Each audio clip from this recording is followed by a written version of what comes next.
Assalamualaikum warahmatullahi wabarakatuh. Waalaikumsalam warahmatullahi wabarakatuh. Yang terhormat Kepala SD Negeri 3 Madiredo, yang kami hormati Bapak Ibu Dewan Guru SD Negeri 3 Madiredo. Alhamdulillah pada siang hari ini kita dapat menghadiri acara diseminasi atau penyebaran pemahaman dan pengalaman penerapan budaya positif di SD Negeri 3 Madiredo dalam rangka penerapan aksi nyata modul 1.4 budaya positif tahun 2022.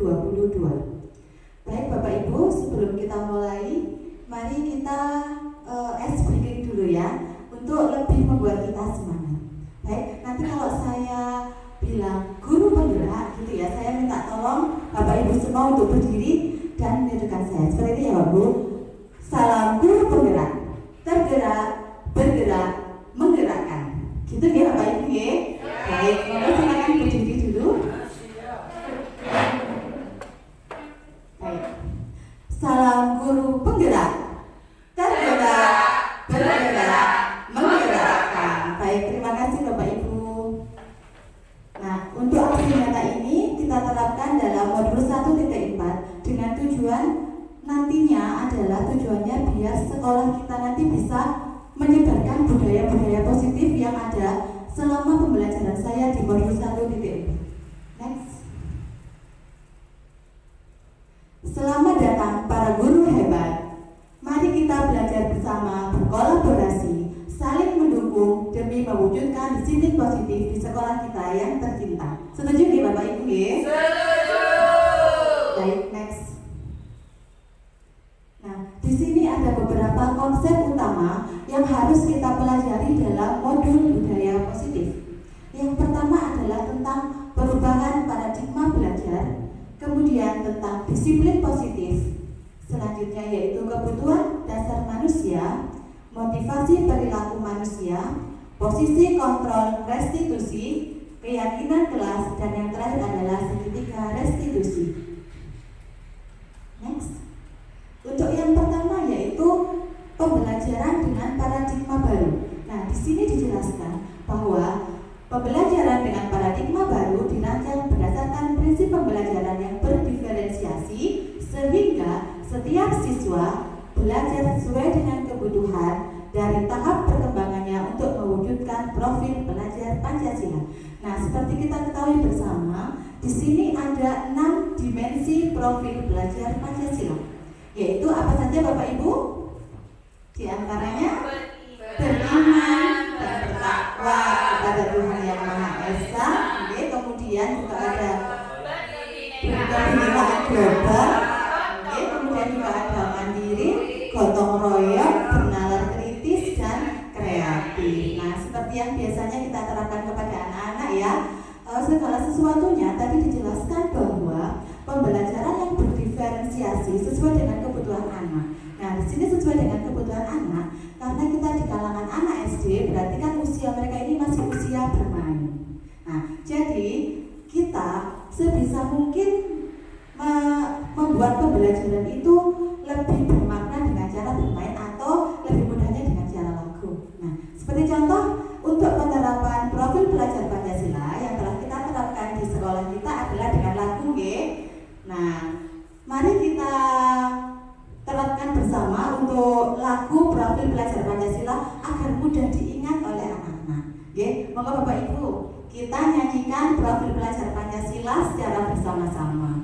Monggo, 1, 2, 3. Belajar Pancasila, beriman dan bertakwa pada Tuhan Yang Esa dan beralam mulia, berkebinekaan global, gotong royong mandiri, kreatif dan bernalar kritis. Terima kasih. Nah, dengan cara seperti itu adalah salah satu cara yang bisa kita lakukan untuk menerapkan pembelajaran kepada anak-anak. Salah satunya adalah dengan cara lagu. Karena kita tahu sendiri, misalnya kita terapkan dengan cara hafalan. Pelajar Pancasila ada 6. Bernalar kritis, mandiri dan lain-lain itu akan membuat anak-anak bosan. Tapi ketika kita ciptakan sebuah lagu untuk mempelajarinya akan lebih mudah diingat untuk anak-anak. seperti itu. Next.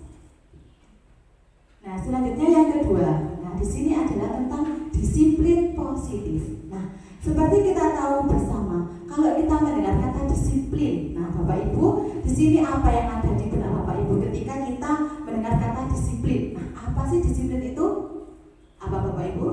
Menurut Bapak Ibu, disiplin itu adalah tepat. Ya, boleh. Apa lagi yang ada di benak Bapak Ibu ketika mendengar kata disiplin? Seharusnya saya bagaimana ketika ada kata disiplin? Nah, biasanya ada dengan kata tertib, nggih Pak. Apalagi bisa dengan kalau di sini yaitu disiplin itu biasanya disambungkan dengan kata peraturan.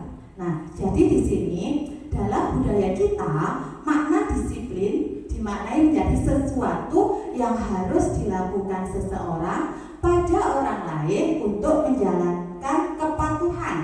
Kita cenderung menghubungkan kata disiplin dengan ketidaknyamanan. Nah, jadi kalau sudah ada kata disiplin, kita biasanya itu banyak cenderung yang sudah merasa tidak nyaman.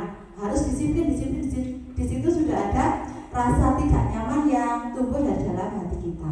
Nah, sebagai pendidik, kita adalah menciptakan anak-anak yang nantinya memiliki disiplin diri sehingga mereka berperilaku yang dapat mengacu kepada nilai-nilai kebajikan universal dan memiliki motivasi intrinsik bukan ekstrinsik. Nah, jadi di sini ya Bapak Ibu, di sini nantinya setelah kita nanti bisa membelajarkan tentang disiplin, diharapkan nanti disiplin itu muncul dari dalam diri anak-anak masing-masing, yaitu dengan cara melalui motivasi intrinsik. Jadi di sini motivasi intrinsik itu maksudnya adalah motivasi yang datang dari dalam dirinya sendiri. Sedangkan motivasi ekstrinsik itu adalah dari orang lain atau dari lingkungan, seperti itu.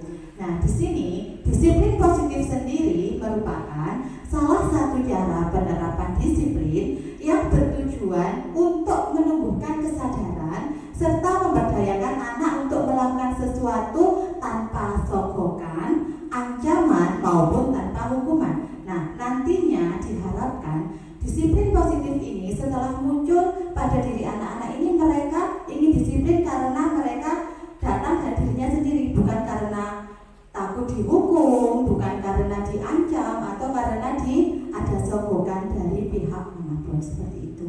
Next. Nah, untuk yang selanjutnya yaitu di sini kita mengenal ada 5 kebutuhan dasar manusia. Nah, di sini ada 5 kebutuhan dasar manusia. Yang pertama adalah kita sadar betul bahwa yang pertama kebutuhan dasar manusia itu adalah kasih sayang dan rasa diterima. Nah, seperti kita ketahui bersama, ketika di sekolah ataupun di kelas, kita ini memang sangat membutuhkan kasih sayang. Anak-anak itu tidak hanya butuh ketika mereka ke sekolah itu tidak hanya butuh ilmu, tetapi mereka juga butuh kasih sayang.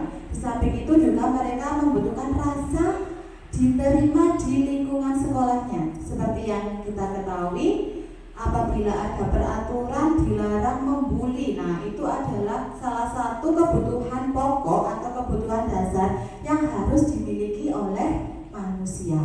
Kemudian yang kedua, ini jelas ya Bapak Ibu, kebutuhan bertahan hidup. Nah, kita sangat erat dengan hubungannya bertahan hidup, yaitu dengan makanan, pakaian, dan tempat tinggal. Nah, ini juga merupakan kebutuhan dasar manusia, yaitu makanan. Makanan itu kebutuhan pokok yang bisa membuat kita bertenaga. Kemudian pakaian juga dapat melindungi diri kita. Tempat tinggal itu juga tempat kita untuk berkumpulnya keluarga, seperti itu. Kemudian yang ketiga yaitu penguasaan. Nah, di sini penguasaan sendiri juga merupakan kebutuhan dasar manusia. Karena ketika kita bisa menguasai segala sesuatu itu, kita bisa akan lebih baik untuk menjalankannya. Kemudian yang keempat adalah kebebasan. Nah, ini seperti yang diterapkan juga sekarang ini digembar-gemborkan kurikulum merdeka. Nah, kita bebas, kita merdeka untuk melakukan pembelajaran sesuai dengan kebutuhan dan keadaan sekolah kita. Nah, kemudian yang terakhir yaitu kesenangan. Nah, ini adalah yang menjadi akhir dari dari suatu tujuan pembelajaran. Seperti kita ingat kemarin pada pembelajaran modul 1.1 tentang filosofi pemikiran Ki Hajar Dewantara, yaitu adalah pembelajaran itu harus sebisa mungkin sesuai dengan kodrat alam dan kodrat zaman, yang nantinya akan menuntun anak-anak, membawa mereka ke dalam keselamatan dan kesenangan. Jadi kalau bisa kita dalam pembelajaran itu membawa anak-anak itu dalam pembelajaran yang menyenangkan dan lebih bermakna.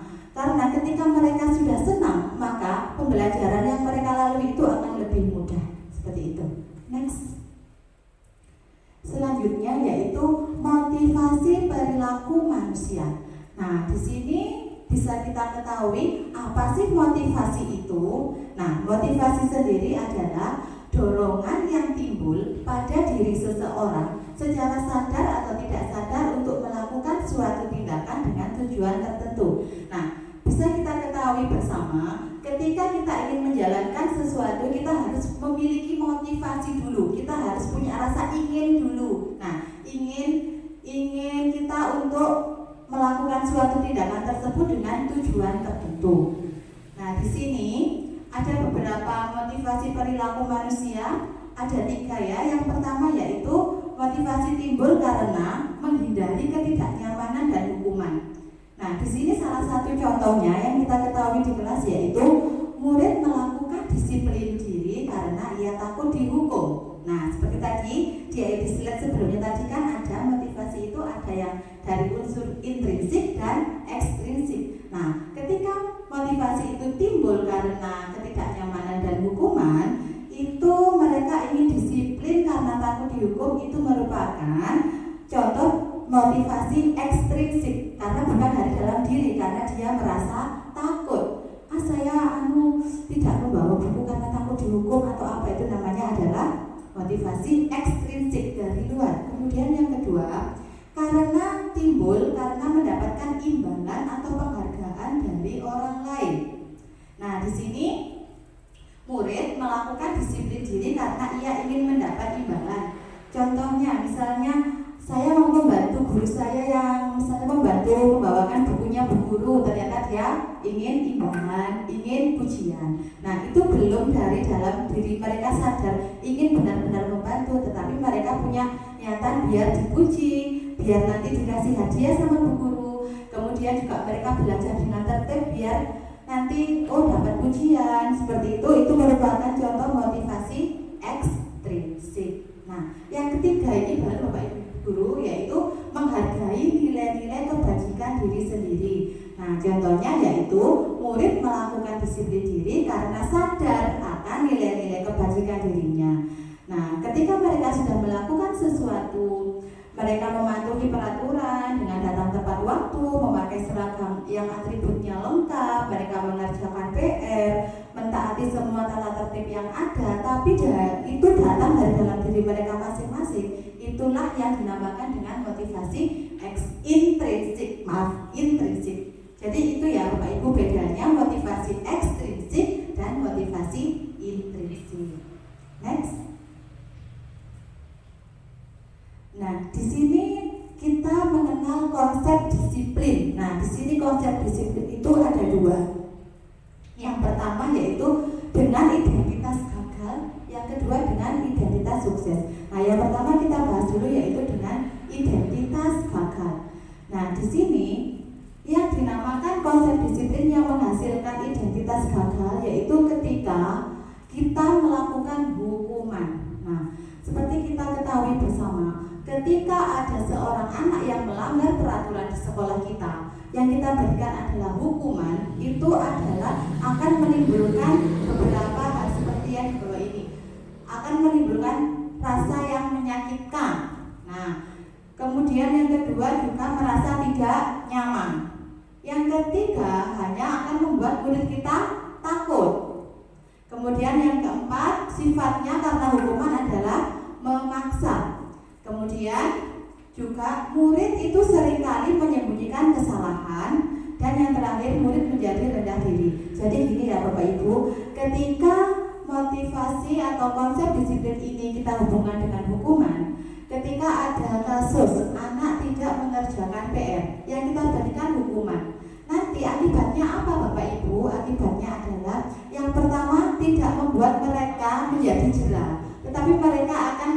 merasa takut.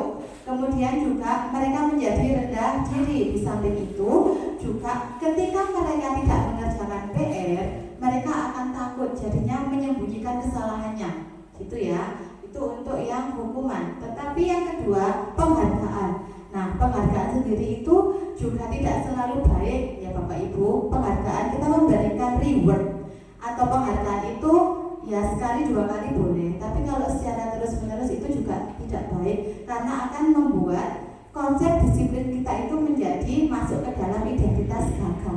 Kita membentuk pribadi itu ketika sering kita beri reward atau penghargaan, itu akan membuat mereka menjadi pribadi yang gagal. Nah, yaitu yang pertama, penghargaan sendiri itu yang dilakukan secara terus menerus itu sangat tidak efektif, karena mereka akan memiliki pemikiran seperti ini. Ketika mereka mendapat nilai ulangan 100, mendapat nilai ulangan 100, kemudian kita akan memberikan reward. Di situ juga akan bisa merusak hubungan. Gimana merusak hubungannya? Akan menimbulkan rasa iri temannya. Kadang-kala akan seperti itu. Ya, jadinya nanti misalnya si A mendapat nilai 100 dan kita beri reward, itu si B dan si C akan pasti yang dapat itu lagi. Nah, itu akan bisa merubah atau merusak hubungan pertemanan, persahabatan ya, seperti itu. Kemudian yang selanjutnya yaitu menghukum dengan sistem ranking. Nah, sebenarnya saya sangat setuju sekali ya dengan kurikulum yang sekarang ini. Karena apa? Dari kurikulum ini kita sudah tidak mengenal ranking. Nah, tidak ada ranking. Nah, hal ini karena apa? Ranking sendiri itu adalah salah satu bentuk reward atau penghargaan terhadap hasil yang telah didapat anak-anak selama 1 semester pembelajarannya.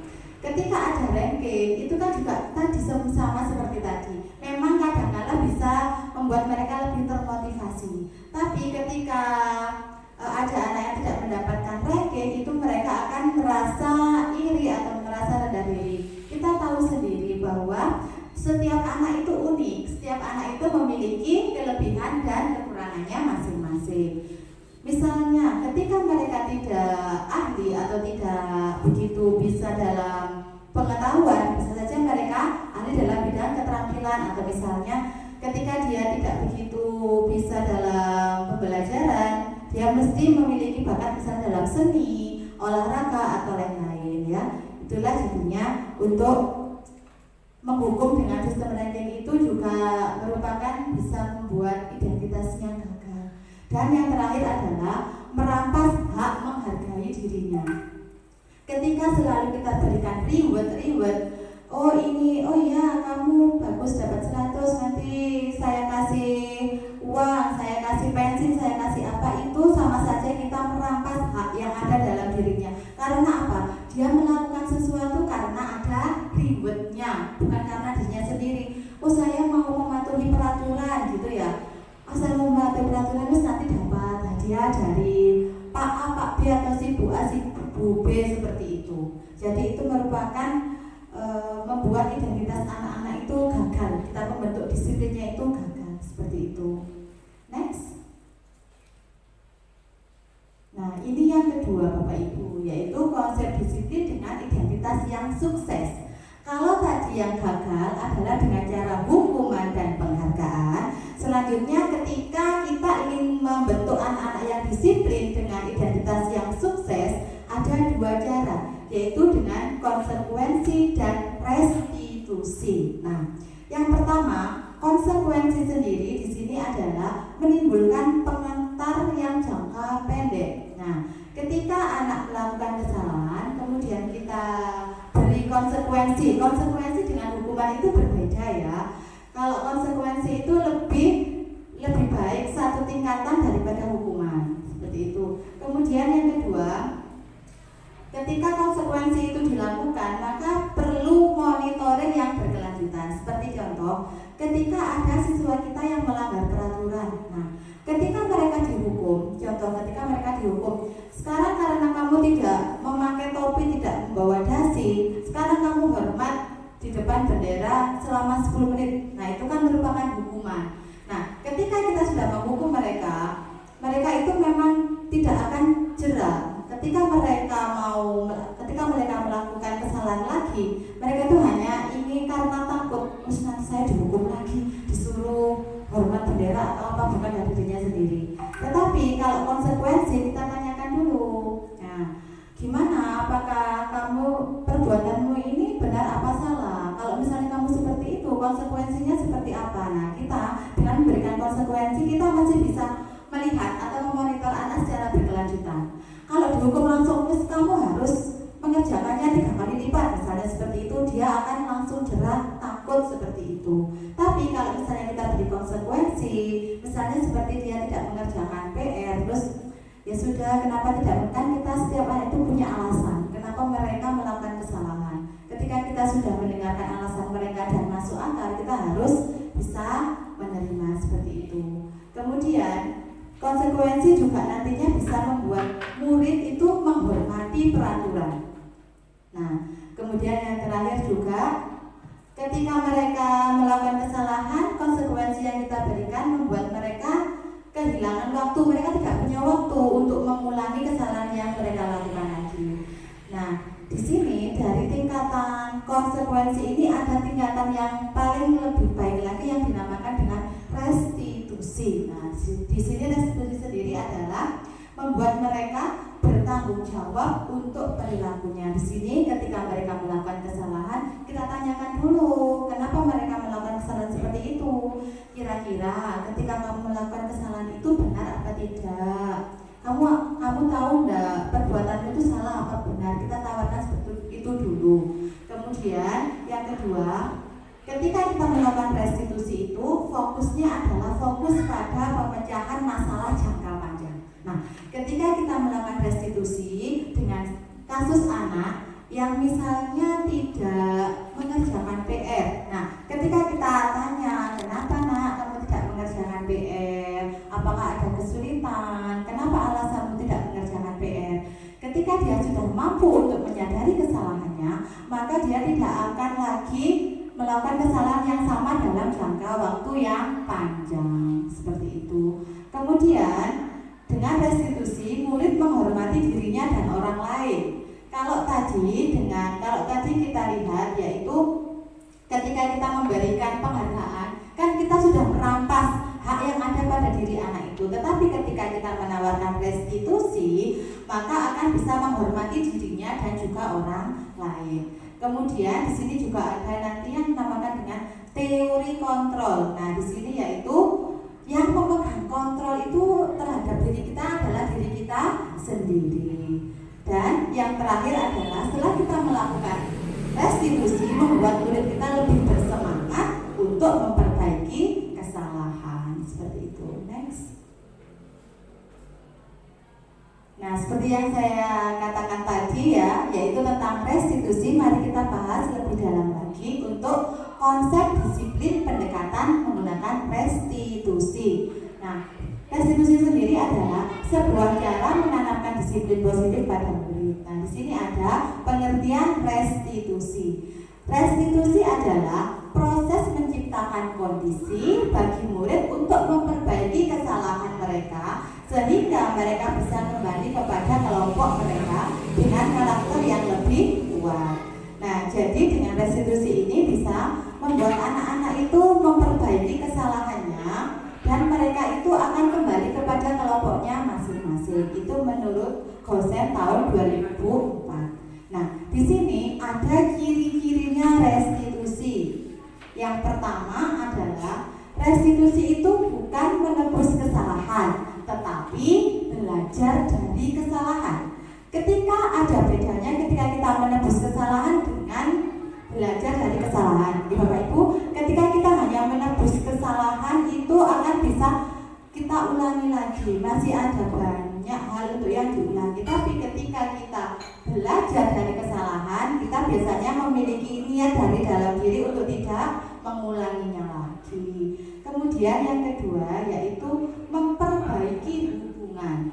Dengan adanya restitusi, hubungan akan lebih baik antar teman, antar siswa satu dengan siswa yang lain. Seperti itu, tidak akan ada rasa iri dengki dari siswa. Kemudian di sini yang paling penting juga Bapak Ibu perlu diketahui bahwa restitusi itu adalah tawaran. Nah, tawaran bukan paksaan. Jadinya nanti ketika kita melakukan restitusi kepada anak-anak ketika mereka melanggar peraturan, kita beri tawaran. Nah, kita tawarkan. Jadi itu kita tidak memaksa anak-anak harus seperti ini, kamu harus seperti ini, tidak, tetapi merupakan tawaran yang nantinya bisa membuat mereka disiplin dengan dari diri sendiri atau merupakan motivasi intrinsik seperti itu. Kemudian yang selanjutnya yaitu menuntun untuk melihat ke dalam diri seperti ini. Jadi dengan kata lain, ketika kita sudah melakukan restitusi, maka akan bisa menuntun mereka ke arah yang lebih dewasa. Nah, dewasa di sini itu adalah dengan, kalau untuk tingkatan anak-anak bisa kita ketahui mulai dari perubahan karakternya. Seperti yang kita ketahui sendiri di sekolah kita, yang paling mudah yaitu ketika disuruh membuang sampah. Nah, ketika sudah kita melakukan nanti restitusi dan restitusi itu berhasil, maka anak-anak itu akan membuang sampah pada tempatnya karena adanya dari dalam diri, bukan karena takut sama kita, bukan karena nanti takut dihukum atau mendapat pujian seperti itu. Kemudian mencari kebutuhan dasar yang mendasari tindakan. Ketika nanti kita sudah melakukan restitusi, maka bisa membuat mereka mendasari tindakannya. Saya melakukan tindakan seperti ini, apa sih dasarnya? Apa yang membuat saya kok tidak melakukan kesalahan ini lagi? Apa yang harus saya lakukan ketika saya sudah melakukan kesalahan ini? Apakah saya harus mengulanginya lagi? Apakah saya harus apa? Itu akan timbul dari anak-anak sendiri seperti itu. Nah, ini juga yang paling penting sesuai dengan kurikulum Merdeka kita yang kita kembangkan, yaitu pendidikan karakter. Nah, dengan penerapan restitusi bisa membuat kita lebih fokus kepada karakter, bukan kepada tindakan. Nah, di sini kalau kita menggunakan restitusi, nanti adalah karakter yang kita tumbuhkan ke anak-anak, bukan tindakan. Kan kalau hukuman itu langsung tindakan, seperti sekarang coba kamu hormat bendera, sekarang coba kamu tulis ini sebanyak 100 kali atau apa, itu kan merupakan tindakan. Tetapi ketika kita menggunakan restitusi, itu adalah bisa merubah karakter yang ada pada diri anak. Dan yang terakhir adalah menguatkan dan fokus pada solusi. Nah, di sini ketika kita melakukan restitusi, itu adalah kita mencari solusi dari permasalahan anak-anak. Nah, di sini kalau misalnya hukuman tadi itu kan konsennya kepada tindakan, tetapi ketika restitusi kita fokus untuk mencari solusi dari permasalahan yang dihadapi oleh anak-anak. Next. Nah, bisa dilihat ya Bapak Ibu di depan. Nah, di sini tadi adalah adanya perbedaan hukuman, konsekuensi, dan restitusi. Nah, di sini bisa kita lihat contoh kasusnya. Di sini ada kasusnya yaitu siswa yang tidak mengerjakan PR. Nah, gitu ya. Di sini kalau yang dinamakan hukuman, ketika kita guru menghukum siswa tersebut hormat bendera selama 10 menit. Nah, ini merupakan hukuman.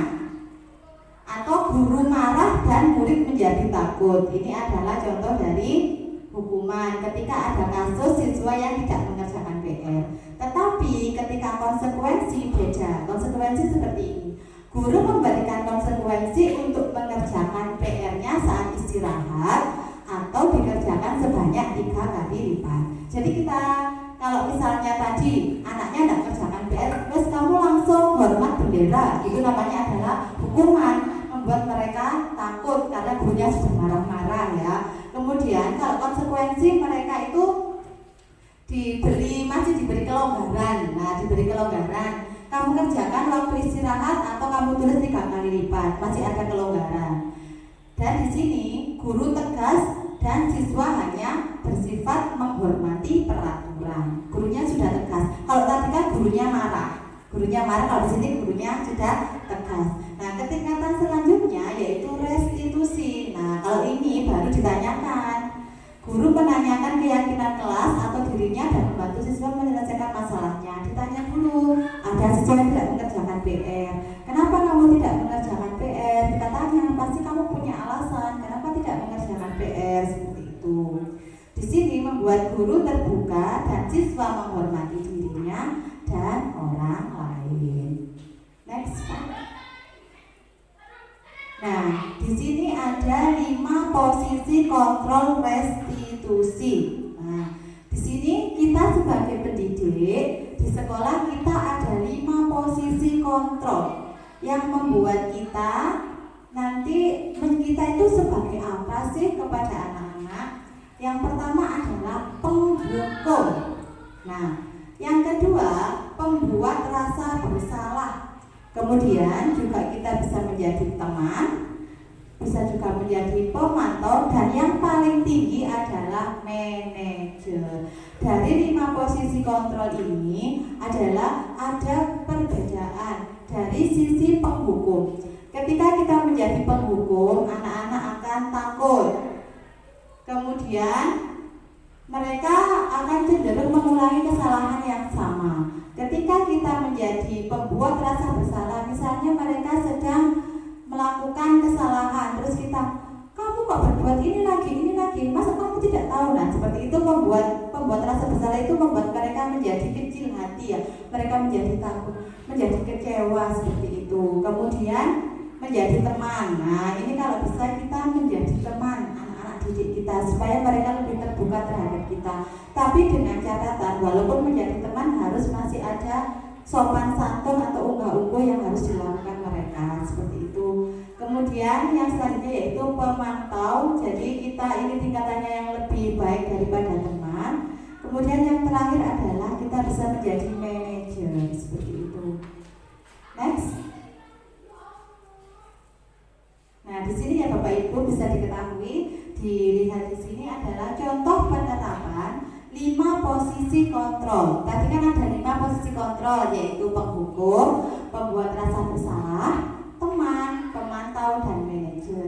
Di sini ada sebuah kasus, yaitu ketika siswa tidak memakai atribut lengkap di sekolah, misalnya tidak pakai dasi, tidak pakai topi, atau misalnya kaos kakinya tidak berwarna putih seperti itu.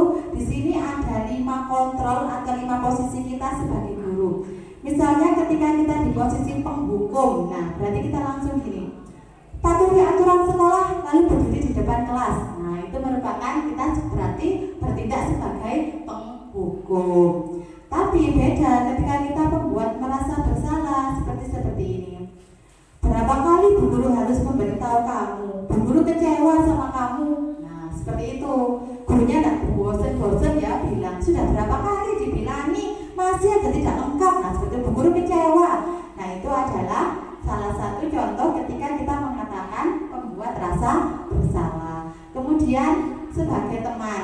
Nah, kita sebagai teman, ayolah yang tertib buat bu guru bangga. Kali ini tidak apa-apa kamu salah, tapi kan minggu depan jangan diulangi lagi. Berarti itu kita bertindak sebagai teman. Yang selanjutnya yaitu sebagai pemantau. Nah, kita tanyakan, sebagai pemantau itu kamu sudah melanggar apa peraturan dan konsekuensinya. Ketika mereka sudah melanggar, kita tanya, kamu sudah melanggar, apa peraturannya? Kamu tahu tidak kalau misalnya tidak memakai atribut itu benar apa salah? Kita tanyakan dulu seperti itu.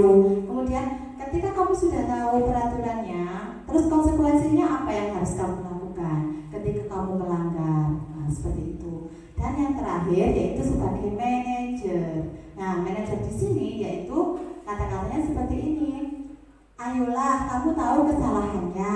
Kira-kira bagaimana kamu memperbaiki kesalahan ini? Jadi ada tingkatan dari kita penghukum. Kalau kita sadari di sini ya Bapak Ibu, paling sering kita bertindak di posisi kontrol yang mana ya? Selama ada 5 posisi kontrol ini, selama kita menjadi pendidik, yang paling sering kita lakukan, kita sebagai pendidik itu posisi kontrol yang mana ya? Yang paling sering kita lakukan kepada anak-anak yang melanggar peraturan.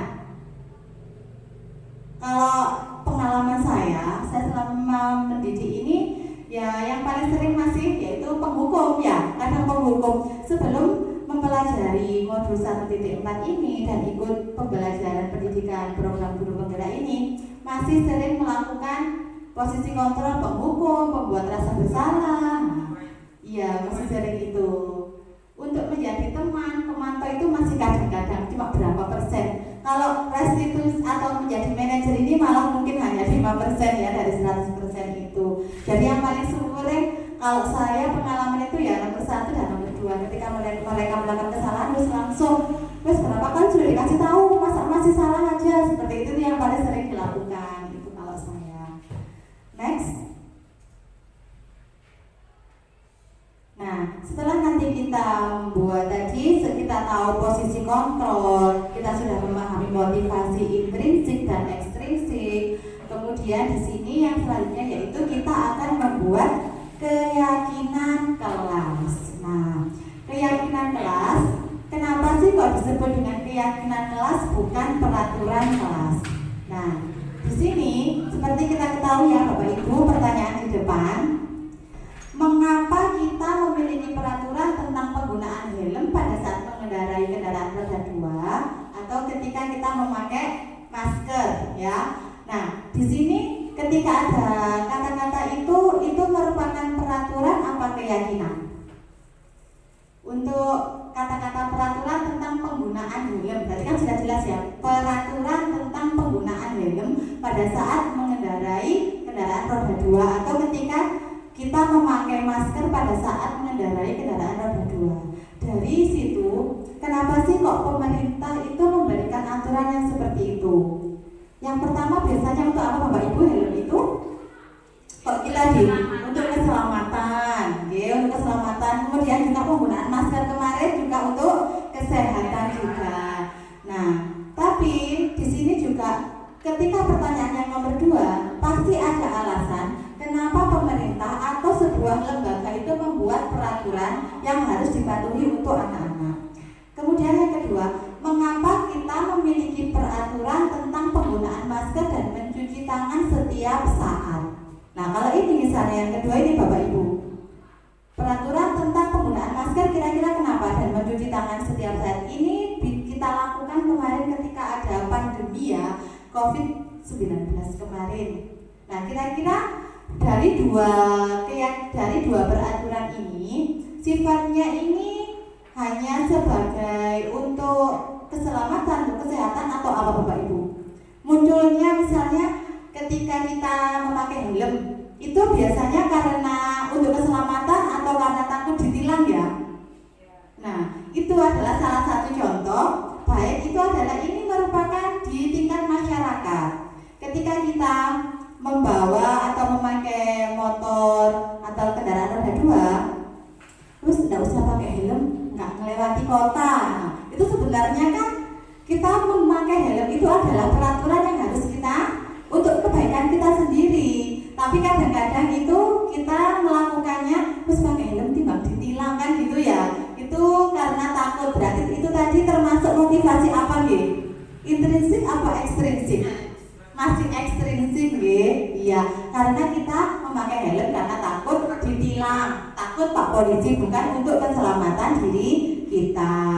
Kemudian kalau yang kedua, kita memakai masker, mencuci tangan untuk kesehatan itu kira-kira biasanya itu timbul dari diri atau karena apa? Yang untuk mencuci tangan, menggunakan masker itu kemarin Bapak Ibu memakai masker, mencuci tangan itu untuk kesehatannya sendiri atau karena apa?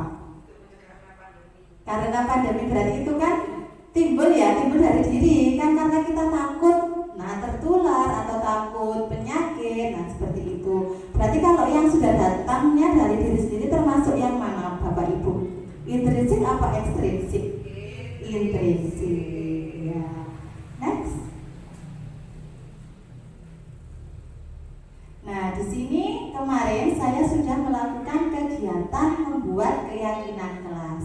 Nah, di sini ada 3 tahapan yang telah saya lakukan. Yang pertama adalah berdiskusi tentang peraturan.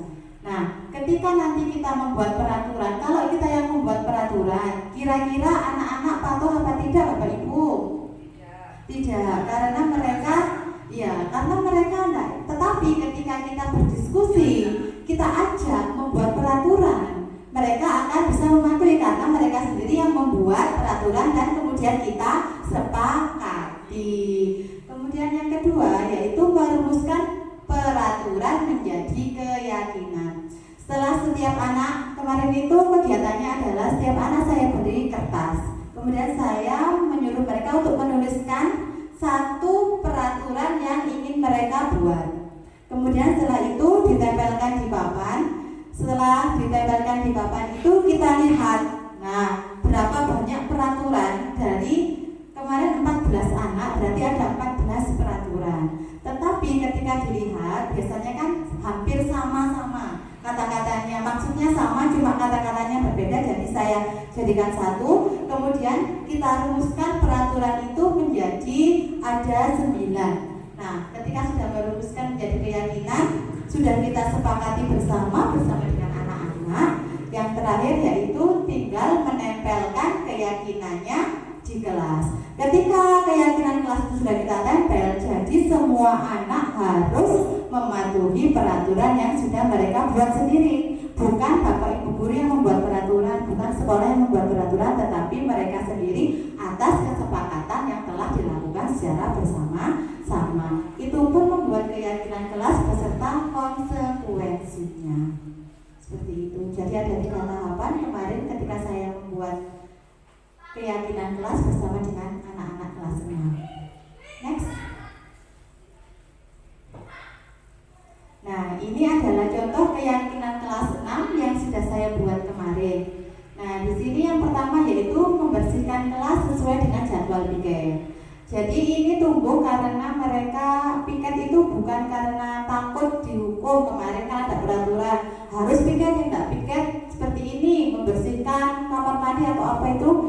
Nah itu sudah tidak berlaku karena ini yang membuat peraturan adalah mereka sendiri. Mereka harus sadar ketika mereka sudah mau membuat peraturan harus ditaati. Kemudian yang kedua juga menggunakan bahasa yang sopan dan santun. Karena kita ketahui sendiri banyak yang siswa kita sekarang itu berbicara dengan bapak ibu guru itu seperti berbicara kepada temannya. Tidak ada unggah-ungguh, tidak ada sopan santun, seperti berbicara dengan temannya ya.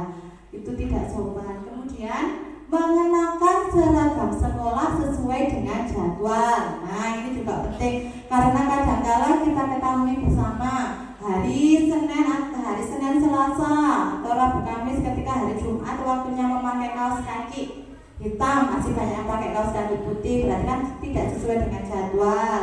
Kemudian tidak memakai atribut dan apa kan berarti tidak sesuai dengan jadwal. Kemudian juga yang paling penting yaitu izin kepada guru ketika keluar kelas.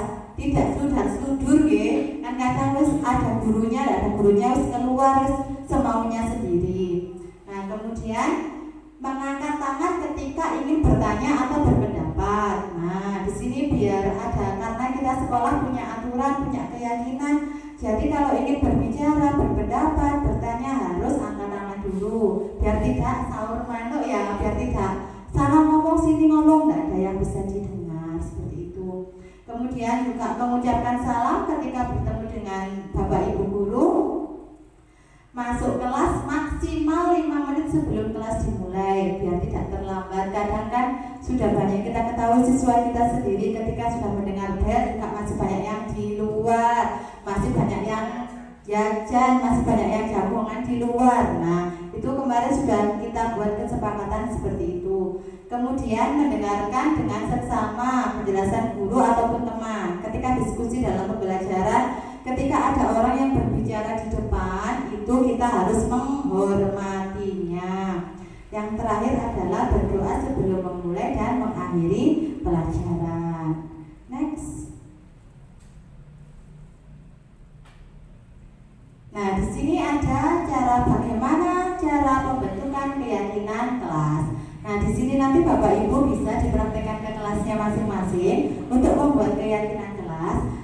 Biasanya yang pertama cirinya adalah lebih abstrak dari peraturan. Nah, jadi untuk keyakinan ini sifatnya lebih abstrak dari peraturan. Kemudian merupakan pernyataan yang universal atau yang umum. Kemudian dibuat dalam bentuk kalimat positif ya. Jadi tidak boleh ada kata tidak boleh, jangan, itu diusahakan dihindari. Kita pakai kata-kata yang positif saja. Misalnya dilarang membuang sampah sembarangan, kita ganti dengan buanglah sampah pada tempatnya, seperti itu. Kita kurangi penggunaan kata-kata yang berbau negatif, tapi kita menggunakan kalimat yang positif, seperti itu. Kemudian buatlah kalimat itu yang sedikit saja agar mudah diingat. Kalimatnya singkat saja, tidak usah terlalu panjang, biar anak-anak itu mudah ingat. Kemudian disesuaikan dengan kondisi kelas dan sekolah agar mudah diterapkan. Jadi kita sesuaikan kebutuhan sekolah kita apa, kebutuhan kelas kita apa, supaya nanti biar mudah diterapkan.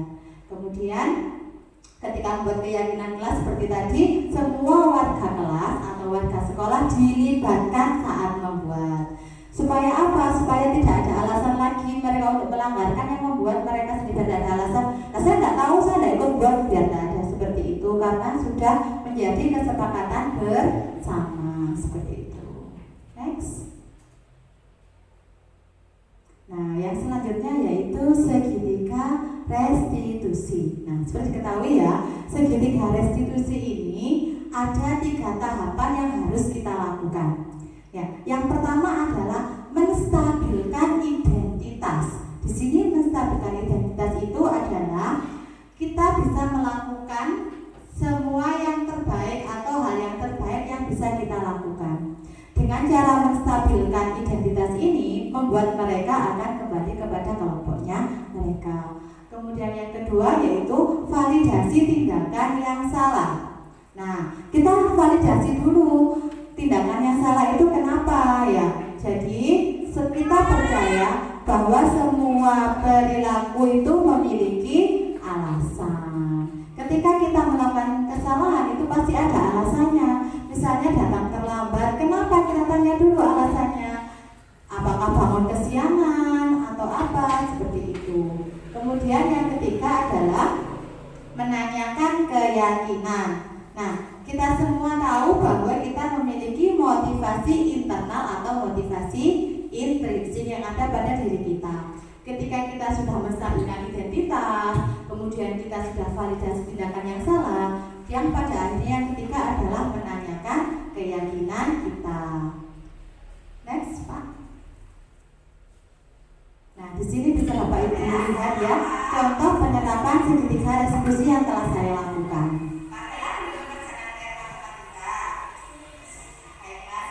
Di sini ada kasusnya adalah tidak mengerjakan PR matematika.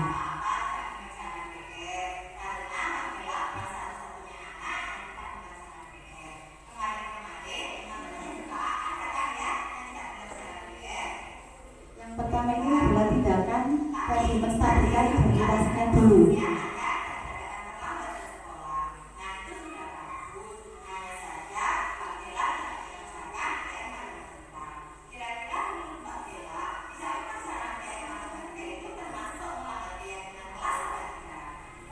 Ini kita sudah mulai menanyakan yang kedua tadi, validasi kesalahannya.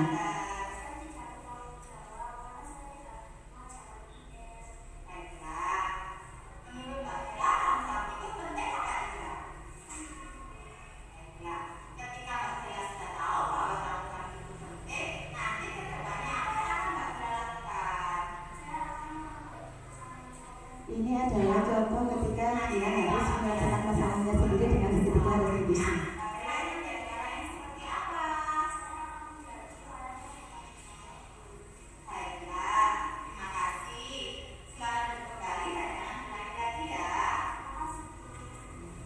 Nah, itu tadi adalah contoh penerapan segitiga restitusi. Ada 3 tahapan, yaitu menstabilkan identitas sampai dengan kita menerapkan segitiga restitusi, maka anak itu akan belajar untuk menyelesaikan masalahnya sendiri dan mereka tidak akan mengulanginya lagi karena dia sudah merasa, oh saya salah karena ini.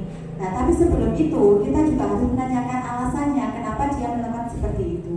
Next, Pak, untuk kasus yang kedua. Di sini adalah contoh penerapan segitiga restitusi dengan kasus anak tidak memakai atribut lengkap.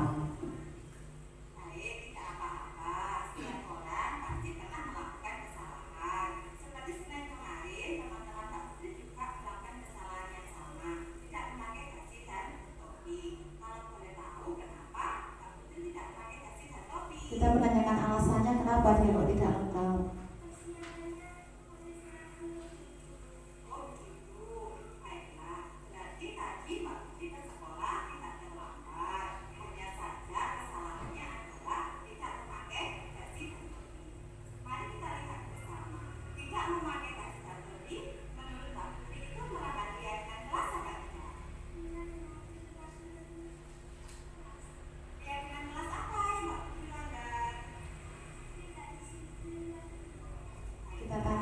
Dia melanggar apa tidak, terus yang dilanggar itu apa?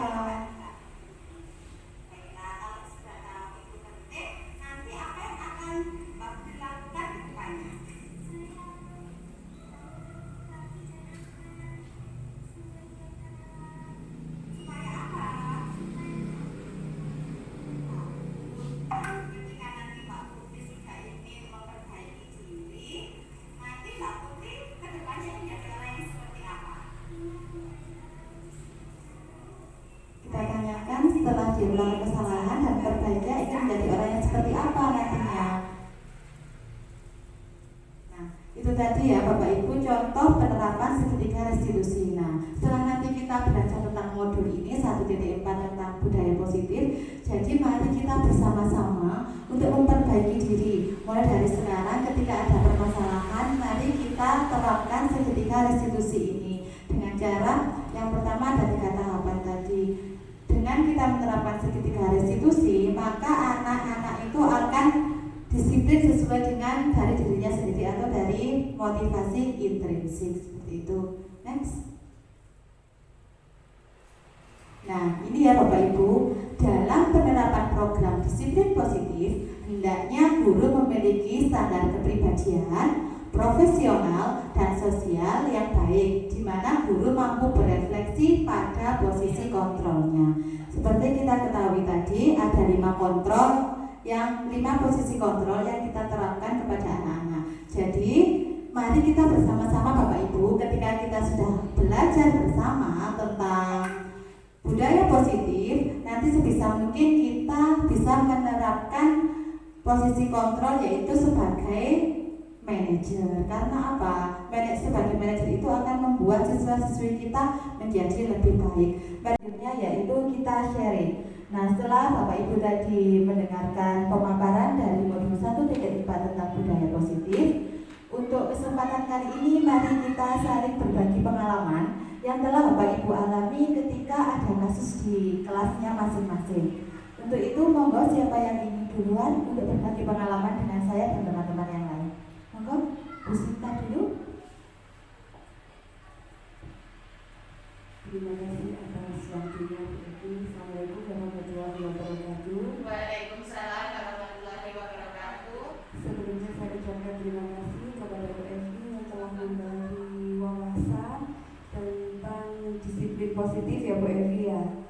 Nah, pengalaman saya di kelas sepertinya ini campuran Bu Evi. Kalau saya di kelas ini, kadang saya itu seperti menghukum, tapi juga saya membuat mereka merasa bersalah, juga menjadi teman mereka.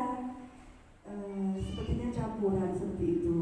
Contohnya, kalau misalkan ada anak ya tidak tepat waktu atau tidak mengerjakan tugas yang saya berikan, saya bilang gini, saya tanya dulu kenapa kok tidak mengerjakan tugas dengan tepat waktu. Kemudian saya tanya, kira-kira apa ya konsekuensinya kalau kamu tidak mengerjakan tugas tepat waktu. Kemudian saya beri apa ya, sebetulnya saya tidak menghukum, tapi entah kalau ini dikatakan hukuman ya, nanti pulang sekolah bantu piket ya karena kamu tidak mengerjakan tugas tepat waktu, seperti itu. Nah, untuk itu di kelas saya seperti yang Bu Evi paparkan tadi, di situ ada keyakinan kelas. Kalau di kelas saya itu namanya kesepakatan kelas. Kalau saya lihat dari poin-poinnya itu hampir sama ya Bu Evi ya, di mana saya sama anak-anak itu membuat kesepakatan kelas, jadi kita tahu apa yang anak-anak itu harus lakukan ya, dan mana yang tidak boleh dilakukan. Tapi kita membuatnya secara bersama-sama, jadi tidak seperti saya yang bu gurunya yang jamnya segini. Jadi anak-anak bisa menentukan sendiri dan sesuai dengan keinginan mereka. Gitu Bu Evi. Mungkin dari saya itu Bu Evi. Terima kasih. Ya, terima kasih Bu Sita, pengalaman yang sangat luar biasa nih Bapak Ibu. Jadi ketika ada kasus di dalam kelas, Bu Sita kadang-kadang juga berperilaku sebagai penghukum, kadang juga membuat rasa bersalah, juga teman. Dengan kata lain, dari 5 posisi kontrol ini sudah pernah dialami gitu. Nah, jadi gini, tadi sepertinya kita merasa tidak menghukum. Nah, karena tadi dikasih contoh sama Bu Sita, ketika kita di kelas itu, ketika dia melakukan kesalahan, nanti membantu bikin. Nah, berarti itu adalah Bu Sita sedang melakukan salah satu tingkatan yang lebih baik daripada yang kemarin, yaitu kemarin adalah disiplin yang membawa ke arah sukses dengan cara memberikan konsekuensi, bukan hukuman ataupun penghargaan. Jadi menurut saya di sini Bu Sita sudah melakukan satu tingkatan yang lebih baik yang membuat disiplin anak bisa menjadi orang yang sukses. Baik, terima kasih Bapak Ibu. Itu tadi adalah pemaparan dari Bu Sita yang sudah berbagi pengalamannya. Untuk selanjutnya mungkin Bapak Ibu yang lain yang ingin berbagi pengalaman dengan saya, mungkin Pak Alif atau Bu Ana atau Bu Rika. Oh, Pak Alif dulu. Monggo Pak Alif. Baik, terima kasih Bu Evi. Assalamualaikum warahmatullahi wabarakatuh. Waalaikumsalam warahmatullahi wabarakatuh.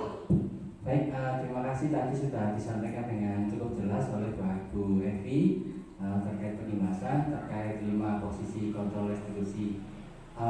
Menurut pendapat saya, pengalaman untuk yang dijelaskan tadi idealnya untuk guru mungkin yang bagus bisa jadi manajer, tapi kalau menurut pendapat saya mungkin dari kelima posisi kontrol restitusi bisa kita aplikasikan semuanya.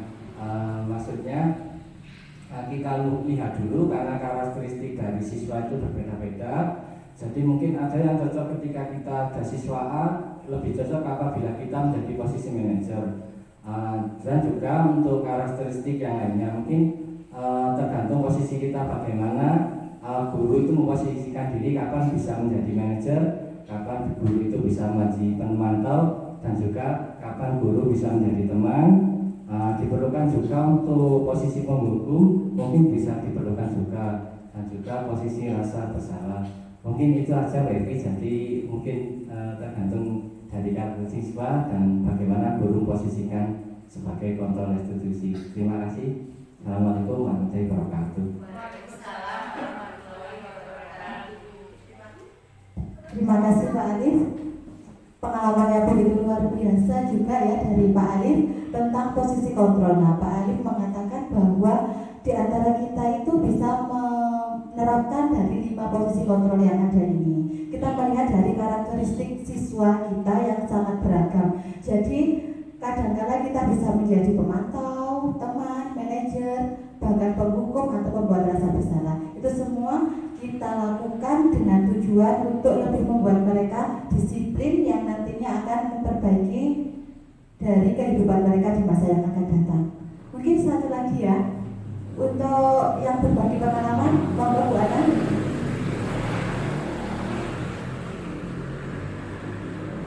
Terima kasih atas waktunya Bu Evi. Mungkin kalau yang saya rasakan selama ini, selama saya menjadi Bu Guru, alhamdulillah, insya Allah saya sudah melaksanakan ke-4 atau ketiganya. Salah satunya penghukum, pembuat rasa bersalah, bisa juga saya sebagai teman untuk mereka. Contohnya saja ketika mereka datang terlambat ke sekolah. Kalau mereka datang terlambat ke sekolah, pertama yang saya lakukan, saya tanyakan dulu mengapa mereka terlambat. Kemudian kalau sudah alasannya jelas, kenapa alasan mereka terlambat itu, baru saya bisa memposisikan diri saya ini sebagai teman atau sebagai penghukum. Kalau misalnya saja mereka datang terlambat karena bangunnya kesiangan, karena malamnya main HP, maka saya mungkin akan memberikan hukuman kepada mereka. Misalkan saja mengambil sampah atau baca surat-surat pendek dan lain-lain. Mungkin itu pengalaman yang saya alami di selama ini. Terima kasih. Terima kasih Ibu Ana dari pemaparannya tadi yang sudah bersedia untuk berbagi pengalaman dengan kita bersama.